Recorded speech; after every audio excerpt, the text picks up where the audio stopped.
क्या होगा कि आप किसी एग्ज़ाम की तैयारी करो और 2 साल घर से दूर, दोस्तों से दूर, 12-12 घंटे दिन के पढ़ाई करो और जब आप एग्ज़ाम देने जाओ तब आपको यह पता चले कि पेपर लीक हो गया है। तब आपकी सिचुएशन क्या होगी।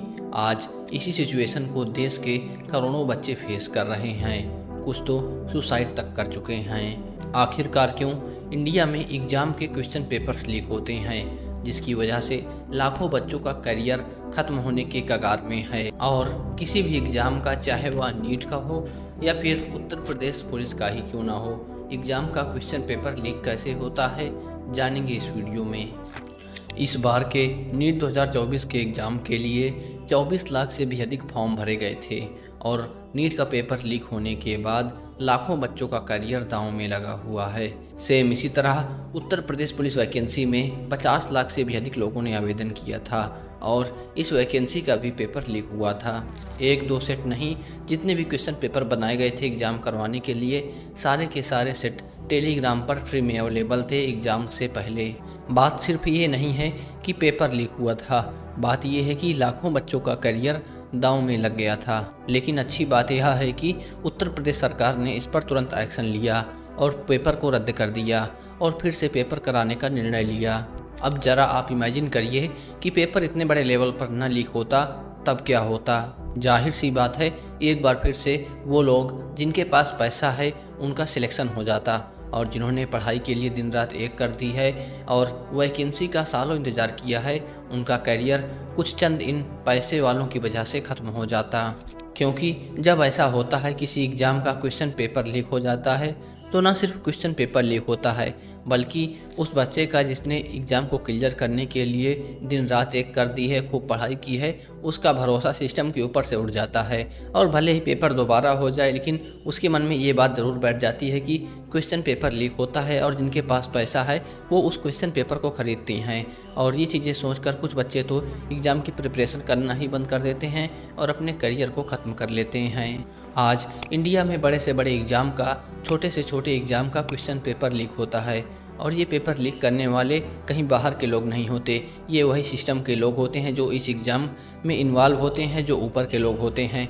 और कुछ पैसों के लिए वो किसी भी एग्ज़ाम के क्वेश्चन पेपर को एक चेन के माध्यम से लीक कर देते हैं।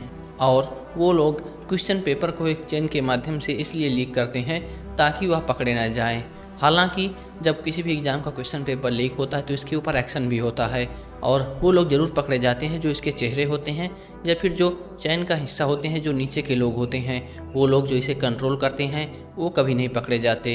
हालांकि जब उत्तर प्रदेश पुलिस का क्वेश्चन पेपर लीक हुआ था तो इसमें कई लोगों को अरेस्ट किया गया था जो इसके मास्टरमाइंड थे। उत्तर प्रदेश पुलिस एग्ज़ाम के क्वेश्चन पेपर के लीक के मामले में एसटीएफ ने राजीव नयन मिश्रा को अरेस्ट किया था, जिसका connection nursing staff exam paper leak से भी था। एसटीएफ ने सेम इसी तरह और भी लोगों को अरेस्ट किया था जो इस एग्ज़ाम के क्वेश्चन पेपर लीक के मास्टरमाइंड थे।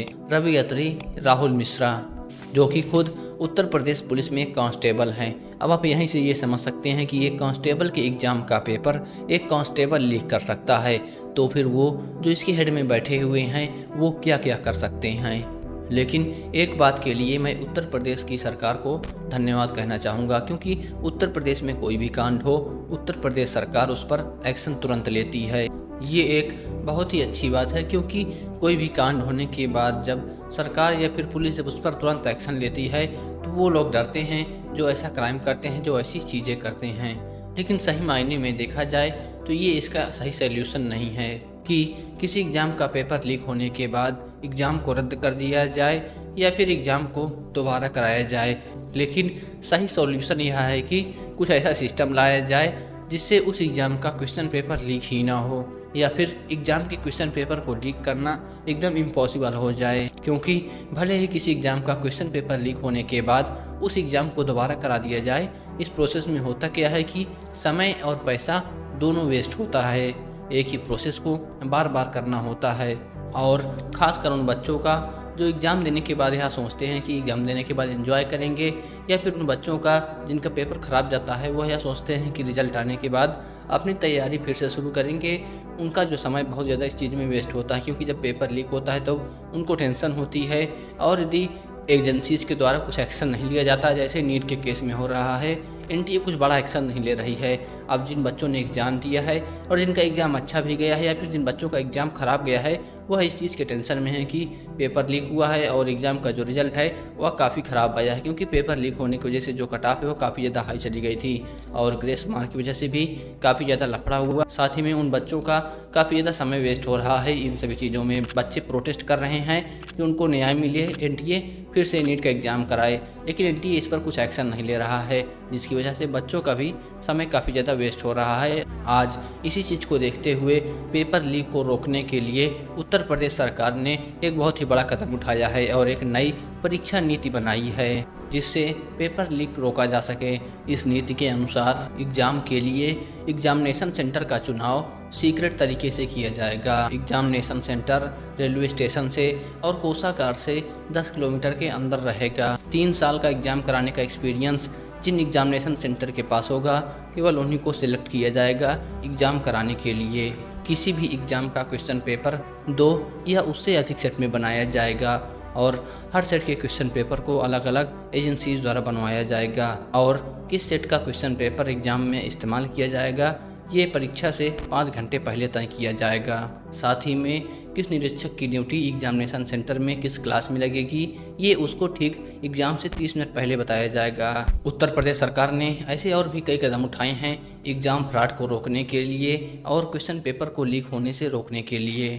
लेकिन आज जो हो रहा है, नीट का पेपर लीक हुआ है, नीट का एग्ज़ाम देने वाले बच्चे प्रोटेस्ट कर रहे हैं रीनीट के लिए, एग्ज़ाम को रद्द करने के लिए और एग्ज़ाम दोबारा करवाने के लिए। ये सिर्फ उन चंद लोगों की वजह से हो रहा है जो किसी भी एग्ज़ाम के क्वेश्चन पेपर को पैसों के बल में खरीद लेते हैं ताकि उनके बच्चों का सिलेक्शन हो जाए। मेरे हिसाब से जिस तरह से किसी भी एग्ज़ाम के क्वेश्चन पेपर को लीक करवाने वाले को सज़ा होती है, ठीक उसी तरह जो उस एग्ज़ाम के क्वेश्चन पेपर को ख़रीदता है पैसे देकर, उसके ऊपर भी एक्शन लिया जाना चाहिए ताकि इसको और कम से कम किया जा सके। क्योंकि किसी भी एग्ज़ाम के क्वेश्चन पेपर के लीक होने के पीछे इन्हीं दोनों लोगों का हाथ होता है, जो एग्ज़ाम के क्वेश्चन पेपर को बेचता है और जो पैसे देकर उस एग्ज़ाम के क्वेश्चन पेपर को ख़रीदता है। आपकी इस पर क्या राय है, कमेंट करके ज़रूर बताइए और इस वीडियो को अधिक से अधिक लोगों तक शेयर करिए। और यदि यह वीडियो आपको अच्छा लगा हो तो वीडियो को लाइक ज़रूर करना और यदि आपको ऐसे ही कंटेंट देखना पसंद है तो आप हमारे चैनल को सब्सक्राइब भी कर सकते हैं। धन्यवाद।